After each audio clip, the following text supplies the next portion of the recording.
सखी जवानी भइल ढीला का कोही सोइया के गजबे बलीला सखी हो सखी जवानी भइल ढीला का कोही सोइया के गजबे बलीला काम न तन को हरद करेला काम न तन को हरद करेला जब जब हमर मरद करेला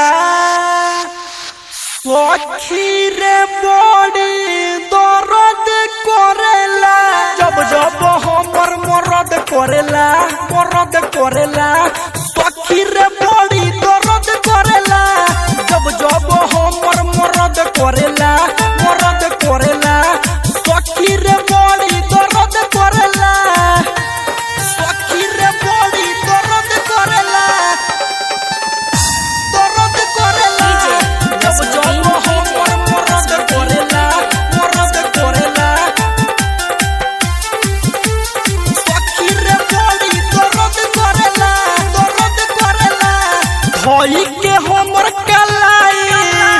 सजिया पकोरे लड़ाई के तोन कोरियाई माई भइल बा बड़ी कसाई धोई के हमर कलाई सजिया पकोरे लड़ाई के तोन कोरियाई माई भइल बा बड़ी कसाई धके जो बनावा जो पन करेला धके जो बनावा जो पन करेला जब जब हमर मरद करेला सखी रे बड़ी दर्द करेला जब जब हमर मरद करेला सखी रे बड़ी दर्द करेला जब जब हमर मरद करेला सखी रे बड़ी दर्द करेला सखी रे बड़ी दर्द करेला जब जब हमर मरद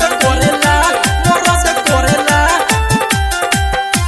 सखी रे बड़ी दर्द करेला राइटर मुंचून लहंगा के नासे अरे कोवा लंगवा न बाचे दिलदार सुरेंद्र ये सखी बतिया कहेला ई साचे राइटर मुंचून लहंगा के नासे कोवा लंगवा न बाचे दिलदार सुरेंद्र ये सखी बतिया कहेला ई साचे देखी विजय लाइन मारेला जब जब हमर